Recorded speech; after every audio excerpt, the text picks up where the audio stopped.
সুনামগঞ্জে শ্রী শ্রী অদ্বৈত মহাপ্রভুর জন্মধামে কেন্দ্রীয় পরিচালনা কমিটির সাধারণ সভা চলাকালে দুষ্কৃতিকারীদের হামলা, সভা মুলতবি ঘোষণা। সুনামগঞ্জ প্রতিনিধি।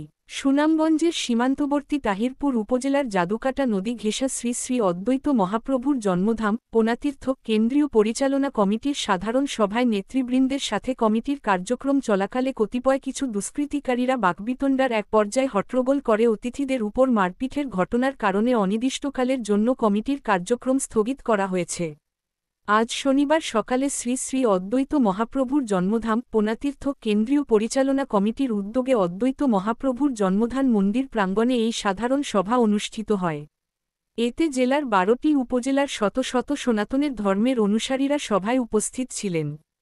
শ্রী শ্রী অদ্বৈত মহাপ্রভুর জন্মধাম পোনাতীর্থ কেন্দ্রীয় পরিচালনা কমিটির সভাপতি ও তাহিরপুর উপজেলা পরিষদের সাবেক চেয়ারম্যান করুণা সিন্ধু চৌধুরী বাবুলের সভাপতিত্বে ও কমিটির সাধারণ সম্পাদক বাবু অদয় ব্রোকেন বার্তরায়ের সঞ্চালনায় সাধারণ সভায় প্রধান অতিথি হিসেবে উপস্থিত ছিলেন সুনামগঞ্জ সিলেট ও ব্রাহ্মণবাড়িয়া জেলার দায়িত্বপ্রাপ্ত হিন্দু কল্যাণ ট্রাস্টের ট্রাস্টি মহোদয় বাবু সুদীপ রঞ্জন সেন বাপ্পুর প্রতিনিধি হিসেবে সুনামগঞ্জ জেলা হিন্দু বৌদ্ধ খ্রিস্টান কল্যাণ ফ্রন্টের সভাপতি বাবু অশোক তালুকদার।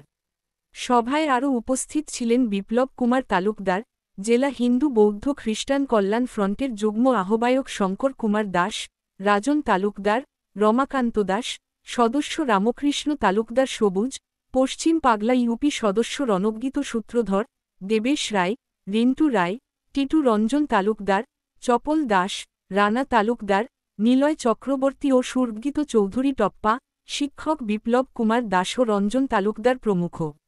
মন্দিরের উন্নয়ন কার্যক্রমসহ বিভিন্ন বিষয় নিয়ে বিস্তর আলোচনা শেষে শ্রী শ্রী অদ্বৈত মহাপ্রভুর জন্মধাম পোনাতীর্থ কেন্দ্রীয় পরিচালনা কমিটির সাধারণ সম্পাদক অদ্বৈত রায় মন্দিরের আয় ব্যয়ের সাংগঠনিক রিপোর্ট পেশ করার সময় বহিরাগত দুষ্কৃতিকারীরা পূর্ব পরিকল্পিতভাবে সংঘবদ্ধ হয়ে লাঠিসোঁটা নিয়ে সাধারণ সভা ভণ্ডুল করার লক্ষ্যে সভা চলাকালীন ভক্ত সাধারণের উপর হামলা চালায়।